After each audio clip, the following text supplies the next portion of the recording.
नमस्कार, आप सभी का बहुत स्वागत है न्यूज़ नेशन के डिजिटल प्लेटफॉर्म पर। आपके साथ हूं मैं खुशबू मनोरमा मिश्रा। आप सभी को सबसे पहले तो स्वतंत्रता दिवस की हार्दिक शुभकामनाएं।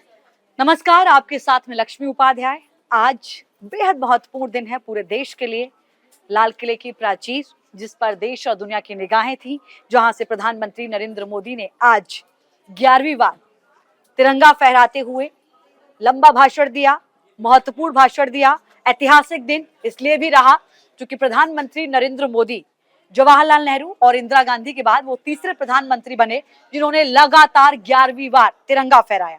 क्योंकि 17 बार अब तक जवाहरलाल नेहरू ध्वजारोहण कर चुके थे 15 अगस्त के मौके पर, और इसके अलावा 16 बार इंदिरा गांधी ने तिरंगा फहराया था। लाल किले की प्राचीर से 11वीं बार प्रधानमंत्री नरेंद्र मोदी ने तिरंगा फहराया। अब सवाल यह है कि आखिर 2014 से 2024 तक प्रधानमंत्री नरेंद्र मोदी का भाषण इस बार किन मायनों में महत्वपूर्ण रहा, उनके भाषण में आखिर वो कौन कौन सी चीजें महत्वपूर्ण थी, आज उसी पर हम चर्चा करेंगे। बिल्कुल चर्चा उसी पर करेंगे और एक बात जो है उसमें ये भी ऐड करने वाली कि सबसे लंबा भाषण पीएम मोदी का जो है वो यही रहा है और उन्होंने अपना ही रिकॉर्ड तोड़ा। लगभग 97 मिनट का इस बार का भाषण रहा उनका और इस दौरान कई बातें उन्होंने कही। यूसीसी पर उन्होंने बात की, जो पश्चिम बंगाल की घटना हुई है उसका भी जिक्र हुआ, जिक्र बांग्लादेश का भी हुआ और जिक्र वन नेशन वन इलेक्शन पर भी हुआ। तो कुल मिलाकर आज जब प्रधानमंत्री मोदी लाल किले की प्राचीर पर पहुंचे तो उन्होंने 2047 के विकसित भारत की तस्वीर भी रखने की कोशिश की, जिसका जिक्र वो लगातार करते रहे हैं। और इस बार की थीम भी यही थी, 2047 तक विकसित भारत। और विकसित भारत का विजन प्रधानमंत्री नरेंद्र मोदी ने देश के सामने रखा। उन्होंने पहले ध्वजारोहण किया और उसके बाद उन्होंने स्वतंत्रता सेनानियों को याद किया, उनको नमन किया और कहा कि जिन लोगों ने अपना बलिदान दिया, जिनकी वजह से आज हम आजाद भारत में सांस ले रहे हैं, निश्चित तौर पर हमें उन पर गर्व है, उनको नमन करते हैं। देखिए, प्रधानमंत्री नरेंद्र मोदी ने बेहद महत्वपूर्ण बात कही, कहा कि आजादी से पहले 40 करोड़ लोगों ने आजादी का सपना देखा और वो सपना मुकम्मल किया, यानी भारत आजाद हुआ। और इसीलिए अगर आज 140 करोड़ देशवासी भारत की समृद्धि का संकल्प अगर लेते हैं तो निश्चित तौर पर उसे पूरा किया जाएगा। यानी विकसित भारत पर 140 करोड़ लोगों को किस तरीके से आगे बढ़ना है, उस दिशा में काम करना है, ये विजन रहा। महिला सुरक्षा को लेकर भी प्रधानमंत्री नरेंद्र मोदी ने बेहद ही स्पष्ट शब्दों में और तल्ख लहजे में कहा कि राक्षसीकरण जो लोग करते हैं उनको कड़ी सजा मिलनी चाहिए। इशारों इशारों में बंगाल में, पश्चिम बंगाल में जिस तरीके से आप देखें कि वहां पर कोलकाता में एक मेडिकल कॉलेज के अंदर एक महिला की, रेजिडेंट डॉक्टर्स की किस तरीके से हत्या कर दी जाती है, रेप के बाद पूरा मामला गरमाया हुआ है। कोलकाता से लेकर देश की राजधानी दिल्ली तक प्रदर्शन हो रहे हैं। इशारों इशारों में उस मुद्दे को भी प्रधानमंत्री नरेंद्र मोदी ने लाल किले की प्राचीर से उठाया। बिल्कुल, और इसी के साथ देखिए महिला सुरक्षा का जिक्र तो पीएम ने किया ही, और जिसकी बात यूनिफॉर्म सिविल कोड, जिस पर लगातार जो है कई धड़े बटे हुए हैं, इस पर भी पीएम मोदी ने ये बात साफ करने की कोशिश की कि अब जरूरत है कि सेक्युलर कोड लाना चाहिए, अब तक सांप्रदायिक कोड रहा है। ये बात भी पीएम कहते हुए नजर आए। बहरहाल देखिए, इसके अलावा अगर आप पिछले कुछ समय से देखें तो जम्मू कश्मीर में हरकतें काफी बढ़ी हैं, हमारे कुछ जवान भी शहीद हुए हैं, लेकिन आतंकवादियों का खात्मा भी हो रहा है। मतलब देखिए, ऑपरेशन क्लीन के तहत वहां पर लगातार कोशिश ये की जा रही है आतंकवादियों को खत्म किया जाए। जिक्र पीएम ने उसका भी कहा। उन्होंने कहा कि पहले आतंकवादी आते थे, मारकर चले जाते थे, लेकिन अब ऐसा नहीं है, तमाम तस्वीर जो है वो बदली है। तो कुल मिलाकर अगर हम तमाम चीजों को देखें तो महिला सुरक्षा से लेकर बंगाल तक, आतंकवादियों से लेकर देश के विकास तक, हर बात को कहने की पीएम ने इस मंच से कोशिश की।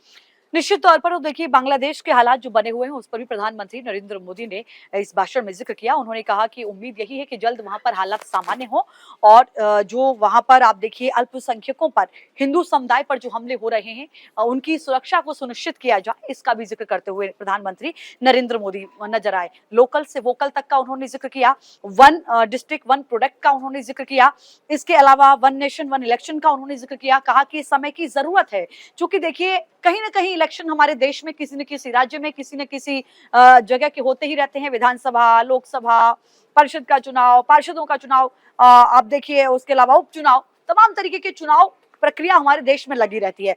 उन्होंने कहा कि जब किसी योजना का जिक्र किया जाता है, जब किसी योजना को लाया जाता है तो उसको चुनाव से जोड़कर देख दिया जाता है। लिहाजा ये भी गलत है। और लगातार जो चुनाव होते हैं वो हमारे देश के विकास को प्रभावित करते हैं, विकसित रास्ते में कहीं ना कहीं एक रोड़ा बनते हैं। ऐसे में समझदार लोगों को, संविधान के जानकार लोगों को आगे आना चाहिए। सभी पॉलिटिकल पार्टियों से उन्होंने इस बात का अनुरोध किया कि ये समय की मांग है कि वन नेशन वन इलेक्शन पर हमें अपना समझ, अपनी सोच आगे रखनी चाहिए। बिल्कुल। और इसके अलावा अगर एक जो महत्वपूर्ण बात और पीएम ने कही वो ये कि राजनीति में जातिवाद और परिवार की मुक्ति का जो खाका है वो कैसे पेश किया जाए।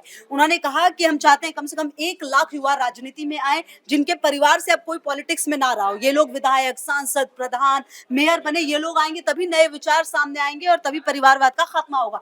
तो मतलब लाल किले की प्राचीर से पीएम मोदी ने तमाम संदेश तो दिए ही, कहीं ना कहीं परिवारवाद पर निशाना साधकर या कहिए उस बात का जिक्र करके उन्होंने विरोधियों को भी संदेश बिल्कुल साफ दे दिया है। तो पीएम का ये भाषण कहीं ना कहीं अगर आप मिला जुला कर देखें तो हर चीज को, हर पहलू को छूने की कोशिश की गई है और कोशिश और कवायद यही रही कि एक जो खाका जिसका जिक्र हम लगातार करें, क्योंकि देखिए ये खास इसलिए भी था, प्रधानमंत्री मोदी ने जब तीसरी बार शपथ ली है प्रधानमंत्री पद की, उसके बाद पहला ये मौका था जब पीएम लाल किले की प्राचीर पर आए थे, तो इसीलिए ये मौका खास था और इसीलिए ये देखना बहुत ज्यादा जरूरी था कि पीएम का जो विजन है उसमें क्या क्या चीजें शामिल है। और कम से कम आज लाल किले की प्राचीर से पीएम मोदी ने बहुत कुछ क्लियर संदेश दे दिया है। देखिए, प्रधानमंत्री नरेंद्र मोदी के भाषण पर इसलिए भी निगाहें रहती हैं क्योंकि लाल किले की प्राचीर से प्रधानमंत्री देश को बड़ी सौगात इस मौके पर देते हैं। कई घोषणाएं उनकी ऐसी रहती हैं जो विकास की राह को आगे बढ़ाते हुए नजर आती हैं। इस बार सबसे प्रमुख क्या रहा? तमाम चीजें सबसे प्रमुख थी, लेकिन 75,000 मेडिकल की सीटें आने वाले 5 सालों में बढ़ाई जाएंगी। ये प्रधानमंत्री नरेंद्र मोदी का एक बड़ा ऐलान रहा। 2014 में प्रधानमंत्री नरेंद्र मोदी ने इसी लाल किले की प्राचीर से मेक इन इंडिया और खुद को प्रधान सेवक बनाया था। यानी मेक इन इंडिया का नारा आगे बढ़ाते हुए खुद को प्रधान सेवक बताते हुए नजर आए थे प्रधानमंत्री नरेंद्र मोदी। पिछली बार 2023 में उनका करीब करीब 90 मिनट का भाषण रहा था जिसमें उन्होंने तमाम योजनाओं का जिक्र किया था। भारत की अर्थव्यवस्था को 5वें नंबर पर ले जाने का भी जिक्र किया गया था और उन्होंने इस बार ये कहा कि जिन योजनाओं का हम जिक्र करते हैं, अगर हम कहते हैं कि देश के 18,000 गांव में बिजली नहीं पहुंची और हम पहुंचाएंगे और वो पहुंच जाती है, तो निश्चित तौर पर जनमानस का विश्वास बढ़ता है। हम जो वादे करते हैं वो पूरे करते हैं। अंतिम पायदान पर बैठे हुए व्यक्ति को सरकार की योजनाओं से लाभान्वित करके उसको कैसे मुख्यधारा से जोड़ना है, ये हमारी सरकार का काम है और ये हम लगातार करते आ रहे हैं। 11वीं बार प्रधानमंत्री नरेंद्र मोदी यहाँ पर नजर आए लाल किले की प्राचीर पर। चूंकि थर्ड टर्म का उनका ये पहला जो है वो कार्यक्रम था, यानी कि तीसरा कार्यकाल जब प्रधानमंत्री नरेंद्र मोदी का शुरू हुआ है उसके बाद ये उनका पहला ध्वजारोहण का कार्यक्रम था लाल किले की प्राचीर पर। उन्होंने कहा कि तीसरे टर्म में मैं 3 गुना ज्यादा काम करूंगा। इससे पहले भी जब उन्होंने शपथ ग्रहण किया था तब भी उन्होंने अपना ये विजन जो है वो दोहराया था और आज फिर से लाल किले की प्राचीर से प्रधानमंत्री नरेंद्र मोदी ने अपना ये भाषण देते हुए अपनी प्रतिबद्धता को दोहराया कि तीसरे टर्म में मैं 3 गुना काम करूंगा।